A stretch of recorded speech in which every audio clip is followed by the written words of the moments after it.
Hi, I'm Glenn Whipp with the Los Angeles Times.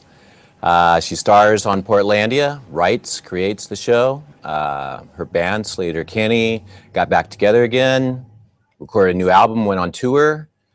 Probably may have seen her on Transparent too. I mean, if you haven't seen Carrie Brownstein this year, you haven't really been paying attention. She's here right now, joining us. Thanks for having me. And I really even haven't begun to talk about like what the rest of the year brings. Yeah, I do have some things coming up for the rest of the year. I have a book coming out on October 27th and a little more touring, which we're about to announce. And I mean, we have to shoot season 6 of Portlandia. So that's actually the most imminent thing I have coming up. Yeah. I mean, Fred was in last week. We were talking about that a little bit. I mean, you guys come in, you guys kind of put me in a shame spiral. Like I'm just not using my time the way I should be. No, you know, I actually think Fred and I had dinner last night and we were both like, let's just like ease off a little bit. I think I'm still at the place where I'm enjoying everything I'm doing. I feel fortunate. They're distinct enough that there's no like overlap in terms of intention or energy, or even the process is different for each of these projects that I get to do. But you know, I don't want it to get to the point where I'm not able to be grateful for them or be present. And so, yeah, I feel lucky, but yeah, I could take a vacation. Maybe I could stand to take one. Yeah. In maybe December.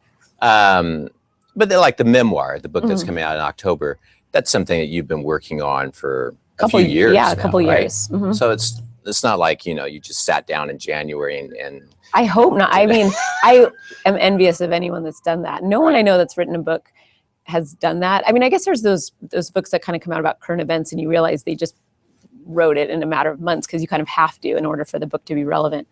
But yeah, it takes a while. It takes longer than you think. And this is something, I mean, it will go through your early days with Slater Kennedy, right? And kind of your getting into music. Yeah, it's really more about that process of, you know, my early childhood, Slater Kennedy, and then kind of when that first came to an end. It doesn't really go into Portlandia. It's kind of up until then.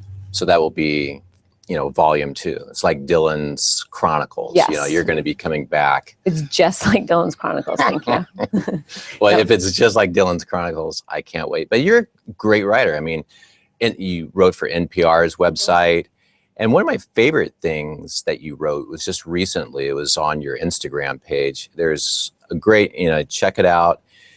Just a great picture of you and Cindy Wilson from the B-52s. I mean, so much of this goes with that picture because the look on your face. Yeah, it's very gleeful. Yes. This unabashed, uncontained smile. Yeah. Yeah, and I wrote about being a fan, and it was, you know, that it's about participation. It's about like feeling claimed by art, you know, by, whether it's music or television or a piece of writing, just feeling recognized in something. And I think especially at the time being on tour with Slater Kennedy, you know, I was back in that position where you're really surrounded by your fans every night and you meet them afterwards. And, you know, I think in posting that picture and writing a little bit about fandom, which I do a lot in the book as well, I just think that is the place from which I create. You know, there's something about being a fan, curiosity, having a sense of optimism, a good place from which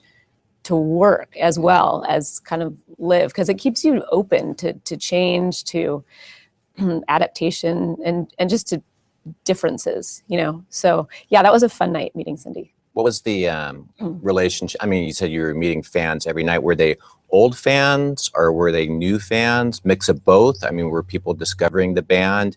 Because it had been 10 years between albums. Yeah, I think I felt very fortunate. I think one of the reasons we didn't couch it as a reunion was because we wanted it to be a continuation. We didn't want it to be through this nostalgic lens, you know, kind of tilting everything towards the past. So the fans, there were some fans that discovered us from this record, which was exciting. And then there was people that had been with us all along or had heard of us after we stopped and had been waiting for us to come back.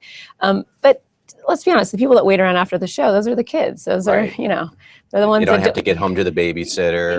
Yeah, you know, it's people that are 16, 17, 18, college kids. Yeah, they're the ones that do the same thing we probably did when we were young, which is, just pressed up against the front of the stage, and then you wait outside afterwards and get a picture. Yeah. Yeah. And was it kind of interesting the way people discovered the new album versus like 10 years ago? Now you have like streaming and everything like that. It's a very different music landscape out there, isn't there? Yeah. I mean, but as someone that listens to music, it seemed very organic. I mean, that's how I discover music now, whether it's, listening to, like, clicking on a link from a blog, or, listening to SoundCloud, or, just, it's very much digitized. Right. You don't have to leave the house to do it anymore. No, you don't. But to see the concerts, you do. Yeah, I think that's why people really like the live show. We had a lot of questions about, we have a lot of questions. Let me mix some of them in. So those were not even in that. That was just like, riffing. That wasn't even real questions. No, well, we have a lot of questions from fans. Oh, good. These are mine, and but I don't want to get like the hate on social media. So let me mix in a few fan questions. Okay. So they don't say, hey, what about us? A lot of questions. I mean, speaking of social media, a lot of questions about your Twitter account. Everybody wants to know what happened. Why? I mean, that is such a thing right now. Yeah, it's weird. It really, I was just telling a friend of mine that was like, I miss you on Twitter. I was like, if I took the app off my phone and then I would just log in and then I would go on my computer. I would just circumvent the ways that I tried to keep myself off social media. It's mostly so I can focus on writing, and I'm about to shoot Portlandia and Transparent. And there's just a certain kind of immersion that is required, and kind of a tuning out of just, and it's people that I want to hear from, but I have to kind of tune that out. I have to kind of create a container for myself in which to work. And so I just kind of, you can kind of temporarily delete it. I feel like it will just give me some space to work. It's very, you have things to do. It's also very common, but I think people wonder why you did it. I'm like, I just need to work. Like, I'm just like anyone else. I'm prone to distraction, as we all are. Yeah. But the Instagram is still alive. They won't let you get off. Oh, really? I'm trapped there. But but also with Instagram, it's, people don't just tweet at, like Twitter, they can tweet at you. With Instagram, they're not continuing. You're not getting any, like, there's not a feed necessarily. So I just don't look at it. Another Instagram thing I really liked from earlier this year was your first pitch at the Mariners game. Oh, yeah. I was just talking about that. I'm very proud of that moment. I think we just I'm proud of a lot of things right now, but that was very exciting. Yeah. Because I was really scared. All of my bandmates and the crew for Slater Kennedy were there, and they all said, we've never seen you that scared. I was really nervous. I've never been out onto a Major League Baseball field. I've probably never been in front of that many people, and then required to do something. No stadium tours for Slater Kennedy yet. Yeah, we have played festivals, and and we opened for Pearl Jam in front of a lot of people, but it's just the size of the scope and the perspective when you're on the mound, especially, you feel very small. Yeah, because the focus is all. Yeah, everything is sort of built around this, Are you like a big baseball fan? Yeah. So I mean, how did this come about? Well, I grew up in Redmond, which is a suburb of Seattle. So the Mariners were always my team just by default. I'm not unathletic. I actually played sports as a kid. I'm very coordinated. And I have a friend who's a promoter in Seattle that said, would you like to throw out the first pitch? And I think if I wasn't on tour, I would have just said no. In fact, I regretted it almost immediately and was really nervous. But I didn't think about it until right before, like the days before the date arrived. And then I went out and bought mitts. We practiced. I pitched over and over again. And then I did it from the mound. Yeah, that's the important distinction. You were on the mound, foot on the rubber. This was no first pitch like from the front of the mound. Like no. You usually see presidents, they're standing in front of the mound. You were taking it seriously. And I mean, it made it. The catcher did not have to dive for my pitch. I mean, I was relatively in the strike zone. It wasn't fast by the time it made it to the glove. But it was a strike. Yeah. honestly, I mean, if I could just distill that moment, just replay it in my head.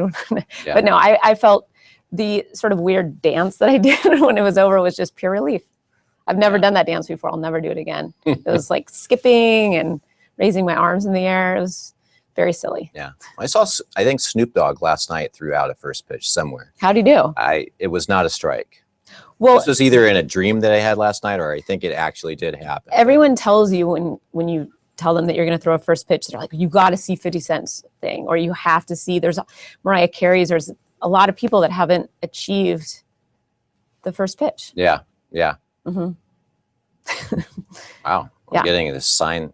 It can't possibly be that we only have 2 minutes. Is that TV? Oh, we're supposed to be talking about television. Oh, we're supposed to be talking about television and not first pitches. Let's be honest. Yes. That game was televised. We've been talking about television for 5 minutes. All right. So no more questions about music or Twitter or pitches. baseball. I hear you're on some television shows. Yes. Yeah. Yeah. Yes. One of them, you're going back. Mm-hmm. I mean, you're writing it right now. Portlandia season 6. Yes. Season 5, longer episodes. That was kind of the thing. You know, I mean, you're marching forward in seasons.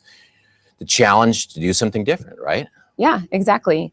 I think we were really drawn to character. We've done The Other Thing, and there's a lot of amazing sketch shows out there right now. We've always wanted to feel like the form is elastic, that you can kind of do whatever you want. I mean, the word variety, the word sketch, to me, that those are like, those are sort of mutable terms, and they can be very broad in their definition. So we just decided to make these, 22-minute stories that followed, the same characters. And this is kind of season 6, I think, will be sort of 2.0 of that.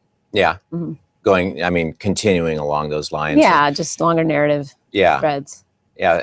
Fred said maybe a focus more or a little bit more on the Fred and Carrie characters. Yeah, last year we did a lot of full episodes about the feminist bookstore owners, Tony and Candace, about Nina and Lance. And I think who we left out a little bit were Carrie and Fred. So there's a lot of Carrie and Fred this year. Tony and Candace, we got to see some dance moves from them, didn't we? Yes, we did. Thanks for calling that dancing. Well, you're talking about the first pitch dance. I mean, you can break out some moves here and there. If I'm required to, yes. Right. Yeah. Right. That's I'll put that on my resume. Well, yeah. I mean, it's already pretty full, but yeah, if you need to pad it toward the bottom, right? Yes, I need to pad my resume. And then Transparent, you said you're going back and shooting that. So you're doing these things kind of simultaneously? Yes, they are quite parallel schedule-wise this year. Again, because of just the disparity in terms of, subject matter and tone, character, everything is pretty much, different. I'm able to vacillate between the two. And, well, I hope I am. I did it last year. Yeah. And I'm very excited to go back and, delve further into the character of Sid and her relationship with Allie. And I love Jill Soloway so much, and I'm very proud of my work on Transparent, and very happy to be part of a show that just seems very incendiary. Yeah. Yeah. I mean, what a show of this moment, right? Very much of the zeitgeist. Except it came out. When did it premiere? Back in September, I think, of last year. Yeah. I know. I mean, it was really ahead of all the discussion we're having right now. And you knew Jill. That was the deal? Yeah. Well, she knew you. We'd kind of been circling around each other. We were mutual fans of each other's work. And we met in Silver Lake and just talked about, she wanted to find a way to include me in the show.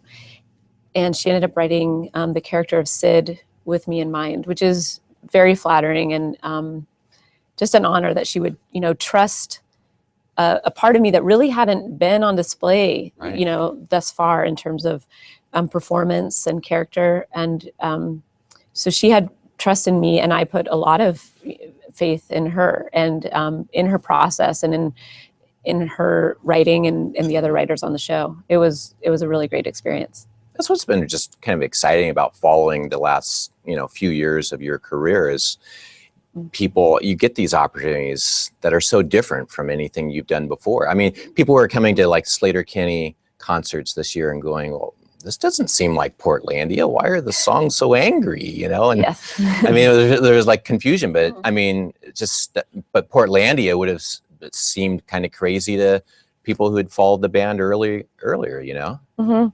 Yeah, I mean, they all feel like part of who I am, and you know, there's not a sense of it being, you know, too disparate or too schizophrenic.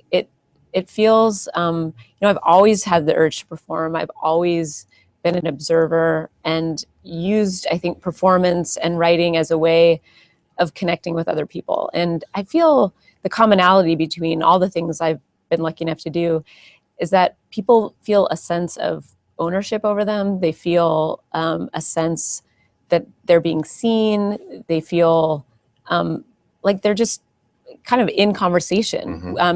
Certainly with Portlandia, with Slater Kennedy, and even Transparent is a show like that, where it just feels like people are sort of, it's a collective experience. And I think that that's a really great way to be in the world.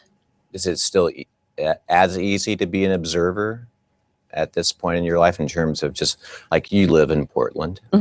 Can you, I mean, I read a great quote where it's like, if people see you in Portland, it's almost like a statue come to life. Did I say that? I actually compared Fred to the Statue of Liberty yesterday when someone was like, what is it like when Fred's in Portland? I'm like, you know, it'd be like if the Statue of Liberty was someone you could meet. But that's just actually speaking to how small Portland is in some ways. I don't know. I think that as an artist, as a writer, you kind of have to exist within and outside of a space, you know, a community, because you have to have objectivity. You have to find ways of discovering something, and in order to discover something, you have to have perspective on it. So I try to, I mean, I'm not sitting and like taking notes, and you know, I'm not a like anthropologist, but I've always been an observer. I think it's you know, just I think feeling like an outsider a little bit as a kid, you tend to kind of sit back and take note of how people behave or how people go through the world. Because I think if you're kind of uncertain or in a milieu where you feel uncertain, you learn from watching other people. And that's what I've always done. And you know, that observation obviously comes into play a lot with Portlandia. We have a lot of questions, people wanting to know about creative process of Portlandia and how big a role improvisation plays on the show.